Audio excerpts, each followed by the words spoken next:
Assalamualaikum warahmatullahi wabarakatuh. Ya pemirsa Banten TV dimanapun Anda berada, senang sekali saya Yanti kembali menjumpai Anda dalam dialog khusus bersama DPRD Provinsi Banten.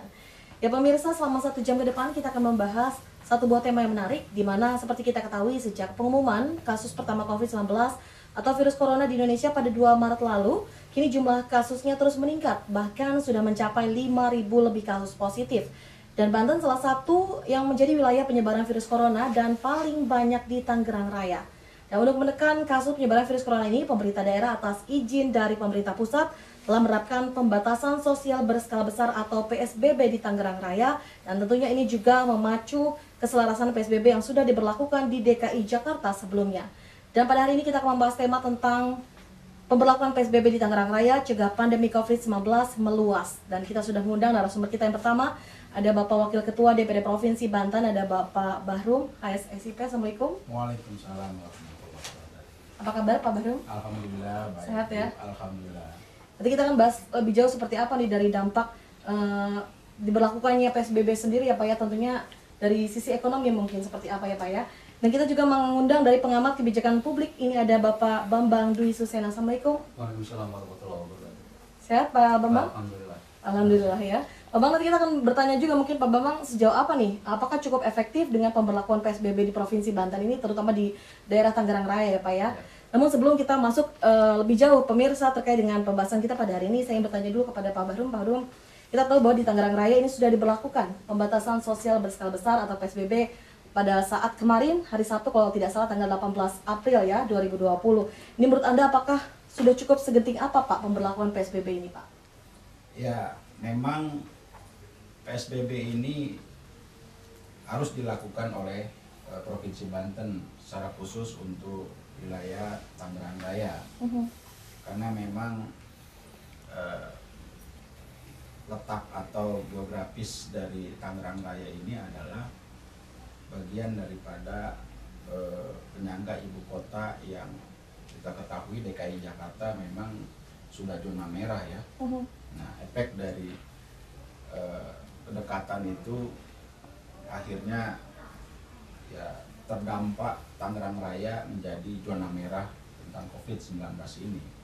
Saya pikir ini bagian daripada peran serta ya dan peran aktif dari seluruh komponen masyarakat di wilayah Tangerang Raya Pak, khususnya ini PSBB ini memang sudah diharuskan menurut kami ya, karena kalau tidak ada pencegahan PSBB ini sangat mengkhawatirkan dari konfirmasi kesehatan Provinsi Banten ya, tentunya DPRD sangat menentukan sejauh mana PSBB ini bisa efektif dijalankan di Tangerang Raya pada khususnya. Kalau melihat dari kondisi kultur dan struktur yang ada di wilayah Tangerang Raya ini, selain juga berdekatan dengan wilayah DKI Jakarta yang notabene memang sudah zona merah, ini Tangerang Raya ini memang lebih banyak tingkat masyarakat yang rasional ya, yang rasional yang mengakibatkan perlu adanya satu peningkatan pencegahan dari COVID-19 ini. Kalau tidak, ini efek sosialnya akan tinggi. Dianggap nanti pemerintah pusat atau pemerintah daerah tidak respect dalam penanganan pencegahan COVID-19 ini. Untuk itu ya kami sangat setuju ya, DPRD sangat setuju dan cukup mengapresiasi dari pihak Forkopimda Provinsi Banten maupun Forkopimda Kabupaten Kota di Tangerang Raya yang telah cepat ya menangani dalam pencegahan melalui sistem PSBB ini. Seperti itu. Nah, seperti apa juga DPRD menyikapi ini? Yang jelas DPRD lebih intens ya untuk memantau atau mengkontrol sejauh mana pemetaan dalam pencegahan PSBB ini. Oke. Setahu kami ya memang ya cukup masif ya yang dilakukan pemetaan pencegahan PSBB ini. Namun ya karena hanya baru beberapa hari, saya pikir ada advice dari kami ya agar pemerintah daerah kabupaten kota di Tangerang Raya ini harus meningkatkan untuk operasional checkpoints contohnya. Nah ini saya lihat masih perlu adanya peningkatan titik-titik ya yang harus kita operasionalkan dalam checkpoint ini. Lalu dalam checkpoint ini kami melihat bahwa masih ada juga kekurangan kita untuk segera kita cukupi dalam mengakomodasi operasional checkpoint ini. Oke, kalau misalnya untuk penerapannya sendiri ini Pak Bahrum, apakah memang mengikuti dari mengacu dari PSBB yang ada di Jakarta yang memang sebelumnya sudah melakukan PSBB terlebih dahulu atau seperti apa sih Pak Bahrum? Ya, saya pikir memang ini harus tersentral ya. Kebutuhan PSBB ini yang harus dilakukan oleh Provinsi Banten ya harus mengacu kepada SOP dari pemerintahan pusat ya, khususnya ya ketentuan-ketentuan dari Menteri Kesehatan ya, dan juga yang telah dikeluarkan atau ditentukan oleh pemerintahan DKI Jakarta. Ini harus terintegrasi karena walaupun bagaimana zona merah wabah COVID ini berada di titik DKI Jakarta, Banten dan Jawa Barat serta Jawa Tengah. Nah, saya pikir ini wilayah-wilayah yang cukup rawan ya untuk kita integrasikan agar penyebaran ini benar-benar kita batasi. Artinya kita putus mata rantai itu dengan sistem PSBB ini. Seperti itu. Oke, saya sapa terlebih dahulu Pak Bambang. Pak Bambang tadi sudah dijabarkan sedikit oleh Pak Bahru bahwa memang salah satu cara yang efektif juga untuk menekan penyebaran COVID-19 yang kita ketahui memang semakin hari semakin banyak sekali peningkatannya seperti itu. Lalu kalau misalnya Pak Bambang melihat sendiri apakah PSBB di Tangerang ini sudah berlangsung dan apa yang seharusnya dilakukan ataupun juga tidak boleh dilakukan pada saat PSBB khususnya untuk masyarakat seperti apa? Ya betul, tadi memang PSBB kan sudah berlaku ya, tapi memang basic dari penyakit atau virus ini kan mobilitas penduduk, mobilitas orang. Sehingga kalau tadi Tangerang Raya itu kan memang sebagai hinterland-nya DKI Jakarta. Nah, DKI Jakarta sendiri itu kan epicentrum betul ya, karena yang mulai ditemukan awal kan memang di situ. Nah, kalau sekarang PSBB apa efektivitasnya? Kuncinya adalah bagaimana kepatuhan dari masyarakat. Tadi Pak Wakil Ketua sudah menyampaikan kultur. Kultur itu penting sekali diintervensi dengan semacam gerakan-gerakan atau himbauan atau edukasi supaya patuh. Kalau pergerakannya masih jalan, PSBB ini nggak ada manfaatnya. Kasus di DKI kan karena kereta api KRL masih berjalan, itu justru penyebarannya di wilayah pinggiran, di Bogor, Bekasi dan seterusnya. Nah, mungkin Tangerang itu bagian dari itu juga karena intinya adalah mobilitas penduduk. Jadi kalau mobilitas penduduk tidak dibatasi, penyebaran virus ini akan terus-menerus ada. Nah, seperti itu. Cuma masalahnya kan sekarang pada satu kondisi di mana memaksa penduduk ini untuk bergerak, terutama di sektor-sektor informal dan untuk mencukupi kebutuhan. Nah, ini barangkali mekanisme-mekanisme di dalam memenuhi kebutuhan itu juga perlu lebih difokuskan lagi seperti itu. Oke, berarti adanya pengurangan mobilitas dari penduduk itu Betul. sendiri. Selain itu mungkin apalagi yang mungkin memang tidak diharuskan, tadi kan seperti pembatasan untuk masyarakat mencari dari sisi ekonomi. Ya. Tapi kan kita tahu bahwa sebagai sumber pencarian mungkin ada beberapa masyarakat yang memang berpenghasilan harian yang memang harus melakukan aktivitas di luar. Seperti apa Pak Bambang menanggapi hal tadi? Ya, saya kira mungkin Dewan ini penting juga untuk mendorong katalah ketahanan pangan dari masyarakat yang memang dibatasi gerakannya itu memang harus ada. Nah, seperti kemarin di Surabaya mau akan dilakukan, sekarang sudah memohon izin ke Kementerian Kesehatan, mereka sudah siapkan gudang pangan. Jadi misalnya satu gudang pangan di daerah Sidoarjo itu akan menjangkau Gresik, Surabaya, kemudian Sidoarjo. Nah sama seperti kita juga sebenarnya, saya nggak tahu apakah tersedia nggak satu gudang khusus pangan. Misalnya gula pasir di Surabaya itu kemarin 18.500 harga di warung atau di toko itu bisa dijual 12.500. Nah kita memang seperti itu supaya orang nggak, nanti mereka pesannya via online diantarkan oleh petugas sehingga nggak bergerak masyarakatnya, tapi petugasnya yang dengan protokol yang sangat ketat sehingga mereka mengunjungi warga-warganya. Nah mudah-mudahan ini sudah berlangsung. Mungkin Pak Wakil Ketua bisa menjelaskan nanti seperti apa sih sebenarnya pergerakan orang ini. Kan khawatir kalau dia nggak makan. Betul. Berarti dia berani mati demi makan kan. Nah kalau nggak ada batasan seperti itu tetap bergerak, apalagi tadi sektor informal yang penghasilnya harian itu seperti itu. Saya kira perlu dikembangkan bisa buat OTB. Oke, gimana Pak Wakil, seperti apa nih kalau misalnya secara masif, apakah pergerakan dari PSBB sendiri di Tangerang Raya khususnya ini apakah memang diberlakukan sama seperti DKI Jakarta kemarin dengan membatasi masyarakat untuk mobilitas dan lain sebagainya, seperti apa nih? Ya, konteks perkerumunan masyarakat atau kerumunan warga itu memang ada 3 hal yang tentunya perlu kita ketahui. Jadi ada kalangan dari para buruh ya, yang memang ini perlu juga kita pahami bersama bahwa sebagian besar para industriwan yang ada itu sementara kan harus tutup ya, tidak lagi beroperasi ya, kecuali industri-industri yang memang menyentuh kepada kebutuhan pokok ya. Dan kami lihat juga migran atau para pegawai yang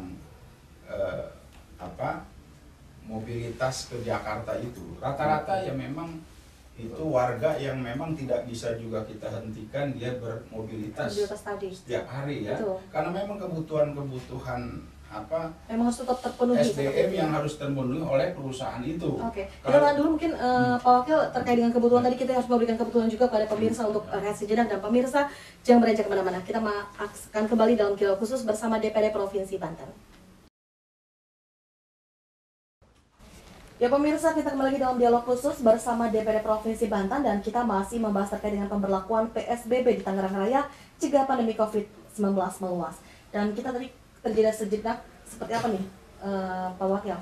Ya, yang kedua itu dari unsur atau warga yang memang kapasitasnya sebagai pelayan kesehatan ya, itu pun ada. Nggak bisa kita hindari kalau warga yang punya pekerjaan menjadi pelayan kesehatan, pelayan kesehatan dari rumah sakit pemerintah maupun swasta, itu pun saya pikir tidak bisa kita hindari ya. Yang penting semasa tetap menjaga ketentuan social distancing-nya kan gitu, atau protokol kesehatannya. Itu kedua. Yang ketiga, unsur warga yang memang ini tidak bisa dihindari, yang mana kalau seandainya KRL ini ditutup ya, atau mobilitas yang lain ditutup ya, ini yang ketiga tenaga-tenaga semacam konsultan ya, atau pihak pengkajian dalam konteks sumber daya untuk bisa bagaimana orang itu menemukan satu bahan atau ekonominya, kesehatannya, sosialnya, itu nggak bisa kita hindari ya. Artinya 3 unsur warga ini yang memang perlu dibutuhkan setiap harinya gitu. Jadi banyak tenaga-tenaga atau para buruh yang memang berkaitan dengan kebutuhan bagaimana kita untuk mempercepat adanya penularan ini ya. Kalau ekonomi ya bidang ekonomi, para buruh bidang ekonomi ini kan kalau kita hentikan juga bahaya ya. Lalu tentang pelayan kesehatan, lalu para tenaga ahli ya, ini pun nggak bisa kita hindari. Nah, tentu dari itu saya pikir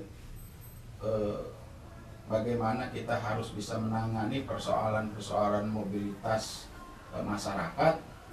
Nah, saya pikir bolehlah ada, tapi ya tetap kita harus menjaga pola protokol kesehatannya, kan gitu ya kan, ya seperti social distancingnya, physical distancingnya dan sebagainya. Itu Mbak yang tentunya perlu kita hadapi sekarang, dan kita tidak boleh tertutup untuk bisa menghadapi itu. Oke, lalu Pak Bambang, kalau misalnya kita tahu bahwa ini kan salah satu cara yang dilakukan juga oleh pemerintah Provinsi Banten dengan membatasi pergerakan penduduk dengan PSBB. Apakah sudah cukup terbukti kalau misalnya Pak Bambang melihat sendiri dari DKI Jakarta yang melakukan lebih dahulu dari PSBB ini sendiri? Ya, di DKI Jakarta ternyata perkembangan penurunan kurvanya ternyata lambat sekali, bahkan masih naik kan kurvanya. Artinya memang PSBB itu memang tadi kata kuncinya adalah membatasi betul, kepatuhan betul dari penduduk setempat. Nah, kalau selama penduduknya nggak patuh, itu masih bergerak ke sana kemari, maka PSBB itu relatif tidak berarti ya. Artinya kurva peningkatan dari orang-orang yang terpapar itu akan semakin meningkat. Oleh karena itu saya kira tadi menggarisbawahi dari Pak Wakil Ketua itu soal checkpoint ya. Checkpoint itu penting juga karena checkpoint itu akan membatasi atau paling tidak protokol-protokol kesehatan itu dipatuhi lah dulu gitu ya. Seandainya bergeraknya dalam misalnya kan kalau di DKI kan kalau satu motor misalnya KTP-nya sama, itu di alamat yang sama masih boleh. Tapi kalau KTP-nya berbeda, artinya ada penumpang lain, itu nggak boleh.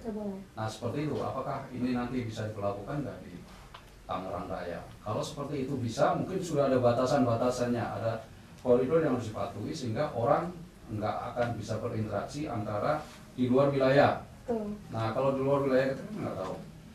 Ada zona merah, zona yang setengah merah sama zona hijaunya itu masih berinteraksi, itu kan juga masih kemungkinan terpaparnya masih besar sekali. Nah, kemudian yang berikutnya itu saya kira penting sekali ini, saya mungkin perlu konfirmasi juga ke Pak Wakil Ketua, apakah ada titik-titik untuk kemudahan dari para penduduk di Tangerang Raya ini untuk mendapatkan bahan pokoknya, Pak Wakil. Kalau itu sudah ada, mungkin titik-titik di mana? Karena nanti kan misalnya kalau misalnya apakah ini terintegrasi dengan gudangnya Bulog untuk memudahkan penduduk itu supaya nggak bergerak terlalu jauh ke wilayah lain. Ada satu pusat yang satu pusat di situ. Jadi maksimum itu satu kecamatan itu harus bergeraknya di satu kecamatan, dan melebihi berinteraksi antar kecamatan. Kemarin saya lihat di siaran televisi ketika pasar bengkok di kota Tangerang itu masih berjubel gitu loh. Nah yang itu kan karena panik ya, panik itu mungkin nggak tercukupi. Nah mereka belanja beramai-ramai berjubel, padahal itu sebenarnya kan nggak boleh. Kerumunan yang disebutkan oleh Wakil Ketua seperti itu. Nah itu menjadi titik-titik yang krusial saya kira. Pengawasan dewan mungkin perlu juga. Apakah ada logistik, sumber-sumber logistik yang bisa diakses oleh masyarakat, yang bisa diantar dengan pesanan online gitu, diantar. Jadi penduduknya nggak keluar, tapi penduduknya di dalam, tapi radiusnya pendek. Petugasnya juga nggak beresiko kan, petugas ini juga harus dilindungi juga. Nah seperti itu. Oke, menanggapi apa yang sudah dikatakan Pak Bambang tadi, ada benar ya, seperti apa nih Pak kalau misalnya kemudahan yang mungkin diberikan oleh masyarakat untuk masyarakat sendiri, khususnya seperti tadi untuk mengakses logistik, ataupun juga kita tahu juga ada untuk bagi ojek online juga ada peraturan yang menganjurkan untuk pembatasan pengangkut penumpang dan lain sebagainya, seperti apa nih Pak? Ya saya pikir aspek bahan pokok ini ya alhamdulillah untuk di Tangerang Raya kami melihat sangat terpenuhi ya. Seperti di pasar-pasar yang memang kalau kita untuk membatasi sejauh mana kita harus memakai protokol kesehatan yang memang nggak mungkin sempurna lah ya, nggak mungkin 100%.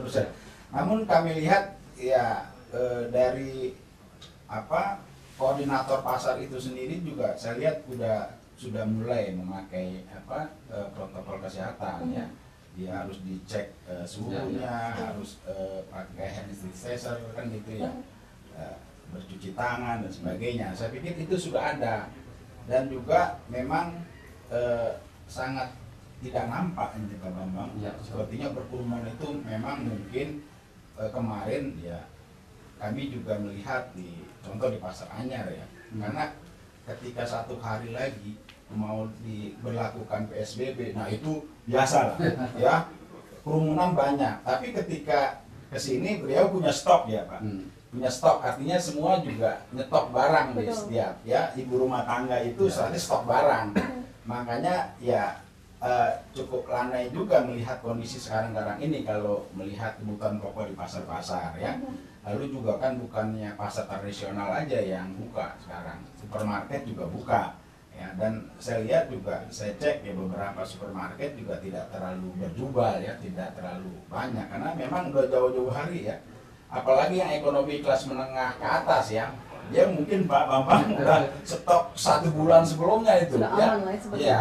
Nah juga sekarang dengan adanya alur transaksi melalui online itu kan udah sangat cukup masif ya, cukup masif. Saya pikir itu tidak jadi kendala ya. Yang jadi kendala itu ya, saya pikir ini di wilayah tradisional ini, Pak Bambang. Iya, tradisional itu memang masih belum begitu memenuhi ya untuk penyediaan sarana dan prasarana protokol kesehatannya. Memang belum semuanya, tapi ya kalau masyarakat atau warga yang ada di perkampungan itu memang sangat kecil juga volume kebutuhan atau orang-orangnya yang datang ke pasar kayak gitu. Nah yang menurut kami nih ya, selama kami kunjungan-kunjungan ke tingkat desa, kelurahan, kecamatan, memang yang sangat dikhawatirkan ini belum ada sinergitas antara pelayan kesehatan dan pemerintah daerah yang ada di wilayah kelurahan, desa, dan kecamatan, Pak Bambang. Ini kami melihat intensitas dari pemerintahan di bawahnya ini belum begitu bagaimana dia mengawal. Bukan hanya dari aspek kesehatan saja, tapi dia tidak bisa mengawal masalah aspek sosial dan ekonominya. Kenapa ini bisa menyebar meluas setiap hari, semakin bertambah yang kasus kita ini, ya kan? Dan ternyata ketika sudah ada terkapar ODP dari masyarakat, nah itu hanya sebatas pelayanan kesehatannya saja, artinya dalam aspek kesehatannya saja. Tapi ya pemerintahan kecamatan, kelurahan, dan desa ini tidak mengawal dari aspek sosial dan ekonominya. Kan kalau orang tradisional, orang warga yang ada di perkampungan itu, dia selain kurang begitu paham, ya kan, juga dia sangat mementingkan ekonomi dulu. Betul. Gitu. Jadi peran serta dari RT dan RW ini juga. Peran serta itu yang dibutuhkan intensitasnya. Betul. Ya akhirnya ketika dia sudah terkapar, terdeteksi dia ODP, akhirnya dia meningkat, Pak. Karena atau intensitas dari pemeriksaan kesehatannya juga kurang begitu intens kan gitu. Lalu penyebarannya bisa kemana-mana karena memang tidak dikawal. Betul. Dia ya tidak lagi memikirkan bagaimana social distancingnya, physical distancingnya, tidak lagi itu Mbak. Ya, akhirnya interaksi bebas saja. Nah, akhirnya dari satu orang ke lain orang itu sangat cepat. Oke, kita akan tahan dulu mungkin Pak Wakil, kita akan lanjutkan kembali terkait dengan pembahasan kita, namun jangan beranjak kemana-mana. Pemirsa, kita masih akan segera kembali tetap dalam dialog khusus bersama DPRD Provinsi Banten. Ya pemirsa, masih bersama kami dalam dialog khusus bersama DPD Provinsi Banten dan kita masih membahas terkait dengan pemberlakuan PSBB di Tangerang Raya cegah pandemi COVID-19 meluas. Dan kita sudah ditemani dengan Wakil Ketua DPD Provinsi Banten Bapak Bahrum dan juga pengamat kebijakan politik ada Bapak Bambang Dwi Suseno. Kembali lagi terkait dengan mungkin Pak Bambang, kalau misalnya kita bisa melihat beberapa hari pasca mulai diberlakukannya PSBB di Tangerang Raya ini, apa yang menjadi alasan status itu diberlakukan menurut Pak Bambang, dan apakah hanya untuk daerah yang penyebarannya sudah meluas saja atau bagaimana dengan daerah-daerah lain yang memang mungkin dari sisi masyarakat memang sudah ada yang terjangkit atau positif dari COVID-19 ini, Pak Bambang? Ya, saya kira kalau melihat angkanya kan kurva di seputar episentrumnya DKI itu kan yang paling tinggi, makanya kenapa saya kira Tangerang Raya ini karena perbatasan langsung tadi dengan epicentrum penyebaran, saya kira memang itulah yang harus diberlakukan segera. Kalau enggak nanti makin meluas gitu kan. Gitu. Jadi setiap epicentrum pasti zona pinggirannya itu harus di PSBB. Nah itu kan saya kira itu kan kebijakan ini memang menjadi standar ya. Saya kira standar karena tadi basic dari penyakit atau virus ini adalah penyebaran dari orang ke orang. Nah kalau epicentrumnya memang sudah begitu parah, berarti pinggirnya akan kena juga seperti itu. Tapi kita tahu bahwa beberapa daerah lainnya di Provinsi Banten seperti Kota Serang, kemudian juga Kabupaten Serang dan juga Kabupaten Pandeglang ini bukan menutup kemungkinan ada beberapa pasien yang memang sudah positif. Apakah tidak menutup kemungkinan juga diberlakukan dengan PSBB tadi, Pak? Ya, tapi kalau tadi kurvanya masih katakanlah masih landai begitu, ya saya kira nggak perlu tadi kan. Karena begitu PSBB diberlakukan ini ada ikutan kebijakan dan ikutan tadi aspek sosial dampak-dampak yang ditimbulkan tadi ya. Kalau dengan sembrono diberlakukan tanpa data yang akurat, itu malah membahayakan. Gitu loh. Karena ada batasan-batasan yang tadinya boleh tidak boleh, itu menyebabkan ada kepanikan di masyarakat juga. Jadi memang dari angka dari Tangerang Raya ini memang sudah cukup untuk diambil kebijakan seperti itu diberlakukannya PSBB tadi ya. Kembali ke Pak Wakil tadi kan dikatakan disinggung sedikit bahwa memang dari sisi masyarakat menengah ke atas ini memang tidak menjadi masalah dari sisi mereka mencukupi kebutuhan dari sisi logistiknya, kemudian juga dari sisi online-nya juga mereka untuk mengakomodir bagaimana membeli kebutuhan pokok dengan cara online. Tapi kan kita masih ada beberapa masyarakat yang dari sisi menengah ke bawah. Ini seperti apa Pak Wakil melihat, apakah cukup efektif dengan pemberlakuan bantuan bagi masyarakat terdampak COVID-19 yang saat ini sedang didata di tingkat RT, Pak? Ya, saya pikir memang itu sifatnya memang sudah cukup emergensi ya. Harus segera loh ya. Pemerintah daerah maupun pemerintah pusat dalam pendistribusian atau merealisasikan kebutuhan bantuan sosial kepada masyarakat. Karena parameter untuk bisa bagaimana masyarakat itu akan lebih soft, lebih berdiam diri di rumah ketika memang sudah ada subsidi, Mbak, ya. Ini harapan kami DPRD, pemerintah Provinsi Banten, kabupaten kota segeralah ya merealisasikan itu dengan formulasi seperti apa yang jelas. Kita tetap harus memakai azas protokol kesehatannya, begitu Mbak. Karena masyarakat di perkampungan itu atau masyarakat di wilayah adat itu atau wilayah tradisional itu ya memang baru 40% bisa menyadari, memahami bagaimana dia harus mentaati ketentuan protokol kesehatan. Tapi bersyukurnya ya masyarakat tradisional itu ya beliau bekerjanya nggak jauh-jauh, Mbak. Artinya dia sentuhan fisiknya itu sangat jarang karena dia tidak kemana-mana di lingkungan situ aja kan untuk mencari nafkahnya itu. Namun dalam kesempatan ini tali rantai ekonomi kan banyak yang terputus nih. Ya kan, yang tadinya kerja di pabrik sekarang sudah tidak bekerja ya. Lalu juga ada yang usahanya biasa di perkotaan sekarang juga udah dibatasi kan gitu. Nah dengan PSBB ini saya pikir emang sentuhan untuk masyarakat adat perkampungan itu ya paling juga 40-50% dipahami. Karena untungnya itu tadi dia tidak dia tidak keluar terlalu banyak orangnya gitu. Jadi Jadi harapan ya itu tadi, kita harus segera memberikan atau mendistribusikan ya, merealisasikan kebutuhan sosialnya ya, ekonomi sosialnya itu ya dengan cepat ya, jangan sampai nanti resah. Dan sudah ada Mbak ya daerah atau kecamatan-kecamatan yang ekses kriminalnya gara-gara ini kan. Nah inilah maksud saya, antisipasi bukan dalam konteks ekonomi saja, tapi konteks sosial pun ini sangat dibutuhkan oleh kita semua. Betul. Ya kalau seandainya ini pemberiannya terlambat, terlama, ya terus terang saja masyarakat itu kalau di perkampungan itu lebih kepada bagaimana dia memenuhi kebutuhan ekonominya daripada dia memikirkan bagaimana dia supaya tidak terkena virus corona ini kan gitu. Tidak, di kampung itu ekonomi. Untuk itu saya pikir ada gerakan dari pemerintah Pemprov maupun kabupaten kota untuk segera mendistribusikan itu dengan formulasi yang tentunya bisa kondusif kan gitu, dan juga tetap memakai protokol kesehatan. Oke, kalau misalnya Pak Bambang sendiri, bagaimana Pak Bambang melihat seperti apa sih seharusnya antisipasi pemerintah yang harus dilakukan khususnya untuk menyikapi gejolak masyarakat yang mungkin nanti akan terjadi gitu kan bagi masyarakat-masyarakat terdampak pandemi COVID-19 saat ini, Pak? Ya. Jadi sebenarnya kan kalau melihat skema-skema bantuan sosial itu kan sebenarnya sudah ada ya dari Kementerian Sosial, PKH seperti itu kan.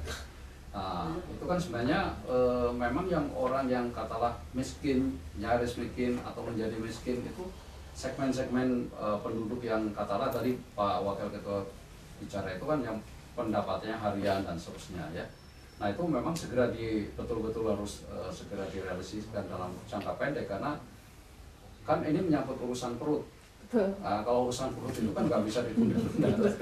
Nah, yang satu itu, tapi kemudian orang yang tadinya punya pendapatan sekarang tidak punya pendapatan, tadi katalah kena PHK atau jualannya memang sudah ditutup. Nah, itu kan jadi rawan miskin. Nah, rawan miskin itu segera, misalnya ada skema-skema dari terutama Pemkab atau provinsi atau yang itu memang harus terinteraksi ya antara skemanya dari Kementerian Sosial, kemudian kementerian lain-lain yang berkaitan, kemudian dari Pemkab, Pemkot atau provinsi. Nah itu kalau sudah katalah gotong royong seperti itu, nah artinya kan tadinya mungkin satu skema itu cukup seminggu, kemudian kota seminggu berikutnya, kemudian provinsi seminggu, artinya 3 minggu nih bisa nambah. Kemudian nanti turun lagi di periode berikutnya. Nah saya kira kesinambungan untuk bantuan sosial itu penting. Jangan hanya seminggu ini, besok minggu kedua atau minggu ketiga apa yang dimungkinkan. Padahal COVID ini belum jelas kapan mau akan berakhir. Itu penting juga menjaga irama atau endurance dari kekuatan budget kita, Pak Wakil ya.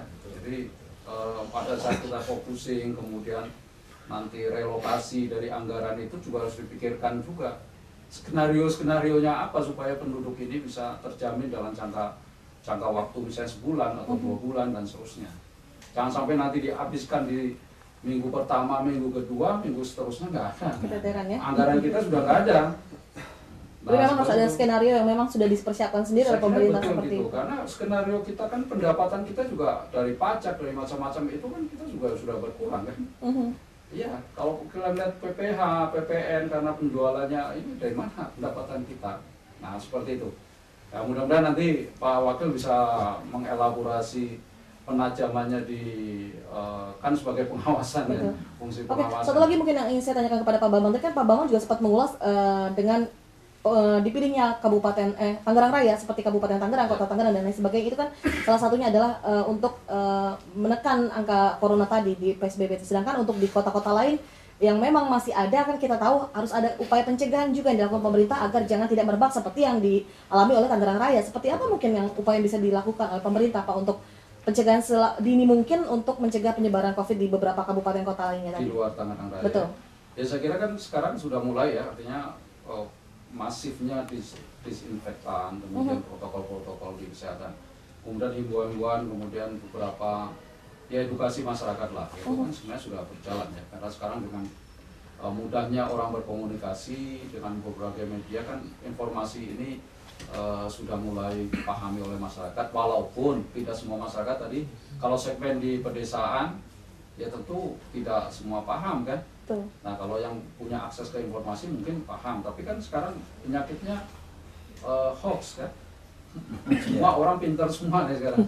Jadi mana yang perlu dipercaya? Nah itu penting juga. Nah tetapi sebenarnya pemerintah, saya lihat di pemerintah Kabupaten Serang atau Kota Serang atau Pandeglang sudah mulai masif juga, misalnya mengedukasi masyarakat, disinfektan dan seterusnya dan seterusnya. Walaupun memang soal rapid test ini kan karena keterbatasan ya, memang masih seharusnya memang itu diimbangi juga supaya deteksi dini itu segera.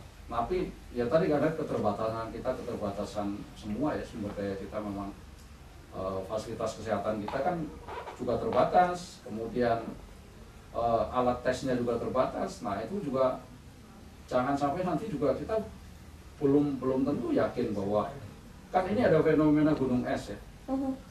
Gunung es itu kan muncul hanya permukaannya sedikit, tapi bawahnya sebenarnya cukup banyak. Betul. Kalau alat tesnya ada, ya mudah-mudahan ini kita berdoa bahwa ini tidak terjadi seperti itu. Oke. Nah, Kita akan lanjutkan kembali mungkin Pak Bahrum dan juga Pak Bambang, namun setelah jadi komersial berikut ini jangan kemana-mana pemirsa, tetap dalam dialog khusus bersama DPRD Provinsi Banten. Ya pemirsa, Anda masih bersama kami dalam dialog khusus bersama DPRD Provinsi Banten, dan kita masih membahas terkait dengan pemberlakuan PSBB di Tangerang Raya cegah pandemi COVID-19 meluas. Dan kembali lagi terkait dengan masih PSBB yang sekarang sudah diterapkan di Tangerang Raya ini seperti apa nih Pak Wakil, melihat dari dampak baik buruknya seperti apa secara umum? Ya, saya pikir kembali lagi bahwa PSBB ini sudah seharusnya dilakukan di wilayah Banten, Tangerang Raya ya, khususnya ya karena memang sudah sangat besar ya peningkatan kasus yang ada di wilayah Tangerang Raya.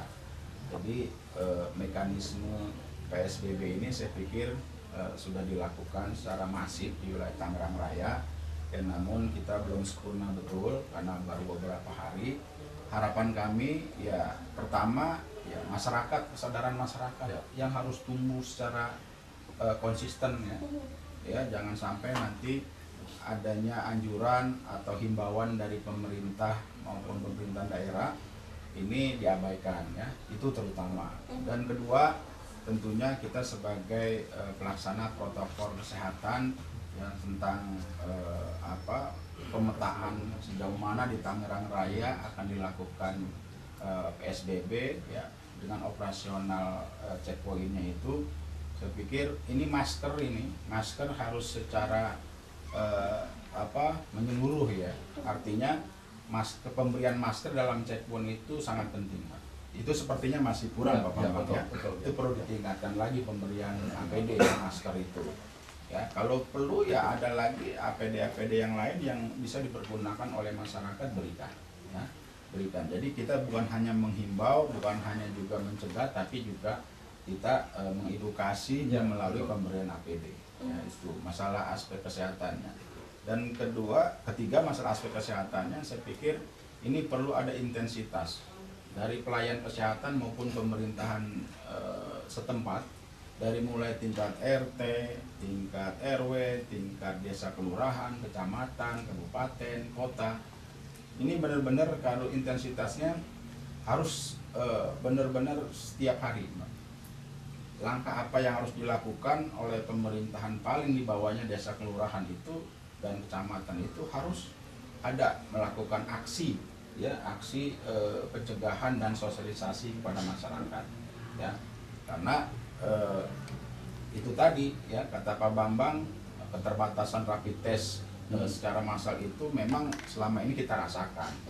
Nah tentunya dengan sudah mulainya saya lihat ya, udah 1 hari ini Dinas Kesehatan Provinsi Banten melakukan Pak Bambang sudah melakukan di beberapa kecamatan, kabupaten, kota ya. Walaupun agak terbatas kalau memang sampel tertentu ya, walaupun terbatas tapi aktualisasinya kita lakukan insya Allah lah ya, kita melakukan secara bertahap ya, tapi rutin Pak. Betul. Harus rutin ini kita lakukan ya, rapid test ini. sampai ke tingkat desa kan artinya seperti itu. Dan keempat terkait dengan unsur kesehatan ini ya ini adanya semacam pengendalian Mbak ya untuk masyarakat di tingkat di tingkat yang paling bawah nih ya. Ini benar-benar PSBB ini bisa dilakukan secara masif, bukan hanya di tingkat perumahan saja. Kalau saya lihat nih sekarang hanya di perumahan saja, tapi di berkampung-kampungan ini saya pikir belum ya. Nah ini maksudnya tugas para aparatur pemerintahan desa kelurahan yang harus bisa sosialisasikan dan aktualisasinya harus bisa ada pembatasan-pembatasan itu. Jadi bukan hanya di tingkat jalan-jalan protokol kabupaten saja ya, kecamatan saja, tapi juga di desa harus dilakukan. Bagaimana ya kita harus bisa mengikut sertakan para pelaku kepentingan ya seperti stakeholder yang ada tinggal di bawahnya ini ya harus melakukan itu gitu. Gitu. Terus dari aspek sosial saya pikir ini terjadinya satu penyebaran semakin tinggi ini ya karena kurangnya kesinergian antara pelayan kesehatan dan tim pemerintahan yang ada di bawahnya ya. Yaitu artinya harus ada semacam sinkronisasi ya.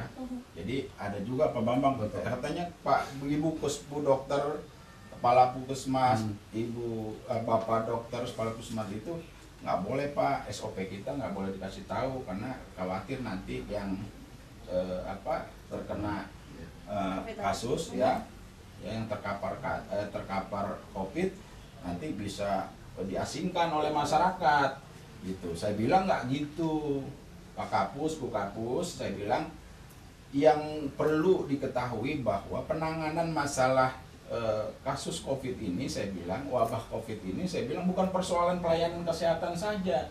Saya bilang ini juga ada aspek sosial dan ekonomi yang harus juga secara bersama. Saya bilang nggak bakal bisa. Saya bilang hanya sekedar pelayanan kesehatan. Saya bilang 3 unsur ini yang memang kita harus bersama-sama. Kalau yang namanya kepala puskesmas menyampaikan ke Pak Camat wajar, saya bilang, ya kan?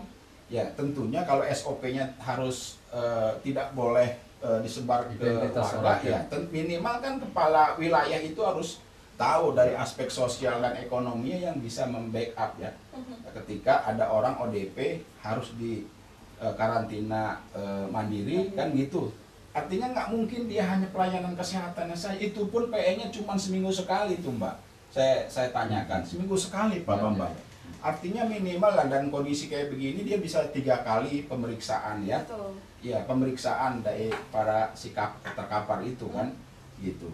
Nah justru ini akhirnya si pasien itu liar tuh Mbak, liar kemana-mana dia menyebarkan virus. Dan kondisi ya betul Mbak, kondisi kesehatannya pun yang tadi ODP jadi PDP. Ya peningkatan seperti itu. Nah itu tadi artinya perlu adanya aspek sosial yang memang ada kerjasama yang baik antara pelayan kesehatan dan pemerintah setempat ya. Terus ketiga ini aspek ekonomi. Ekonomi yang jelas kami menyarankan atau memberikan pandangan kepada Pemprov Banten ya dan kabupaten kota di Tangerang Raya segera melakukan pendistribusian realisasi masalah bantuan dana stimulus ini gitu Mas. Oke, kita sudah ada di pengunjung aja, mungkin bisa memberikan kesimpulan untuk pemirsa di rumah khusus untuk masyarakat Provinsi Banten seperti apa Pak Bambang? Silakan. Ya. Apa yang disampaikan? Saya kira yang pertama memang soal kepatuhan tadi ya, kepatuhan dari pergerakan kita masyarakat supaya persebaran virus ini memang bisa dibatasi. Yang kedua memang di samping kepatuhan itu juga logistik dari para kebutuhan masyarakat yang memang mematuhi itu juga mesti dijamin. Yang ketiga memang soal memang kalau bisa diusahakan rapid test segera itu penting juga supaya orang bisa tracernya, penelusurannya itu lebih mudah supaya nggak tadi bergerak kayak apa itu bergerak nggak ketahuan tuh bergerak ke mana-mana kan, jadi persebarannya jadi dipercepat jadi seperti gunung es tadi tidak terjadi ya Pak ya, seperti yang juga Pak Bambang sendiri ya. Pak Wakil, silakan apa yang disampaikan kepada masyarakat di luar sana Ya. dengan COVID-19? Kami DPRD Provinsi Banten mengharapkan kepada seluruh warga Provinsi Banten, ya bil khusus yang sudah terdampak ya besar di Tangerang Raya, ya sudah zona merah, ini dapat kiranya kesadaran yang tinggi ya supaya benar-benar mematuhi anjuran atau himbauan dari pemerintah, dan kedua harus benar-benar menjaga diri ya untuk tetap selalu sehat ya, jangan panik kan gitu, selalu melakukan langkah-langkah protokol kesehatan ya, yang mana Pemprov Banten ini secara khusus lah DPRD Provinsi Banten selalu memberikan yang terbaik, mengedukasi masyarakat Provinsi Banten agar terhindar daripada COVID-19 ini, dan juga tidak lagi artinya secara sosial dan ekonomi yaitu terjadi satu persoalan yang menjadi besar ya, dan jangan dibesar-besarkan lah ya, ketika memang dalam proses pendataan ini memang memerlukan satu ketelitian dan juga selektivitas yang memang juga harus akurat. Betul. Ya, terutama pada PRT, Bapak Kepala Desa ya, ini tolong edukasi masyarakat ya, karena dampak dari COVID-19 ini sosial yang cukup tinggi dan ekonomi yang cukup tinggi. Maka dari itu sekali lagi mohon kiranya ya harus benar-benar taat terhadap peraturan pemerintah ya, selalu menjaga diri selalu sehat dan juga menjaga kondisivitas di wilayah. Oke, luar biasa sekali. Dan memang harus ada kerjasama, ada sinergitas yang baik juga antara pemerintah, masyarakat, dan juga stakeholder terkait ya Pak ya, terkait dengan pencegahan COVID-19 ini dengan cara mencegah, melakukan physical distancing dan juga social distancing, dan juga melakukan pembatasan diri ya Pak ya dari aktivitas yang ada di luar rumah. Terima kasih banyak atas waktunya Pak Bambang, dan juga terima kasih Pak Wakil, dan juga terima kasih pemirsa sudah bersama kami 1 jam ini, dan saksikan kami kembali dalam dialog khusus lainnya. Saya Rita Damayanti pamit, sampai jumpa. Wassalamualaikum warahmatullahi wabarakatuh. Waalaikumsalam.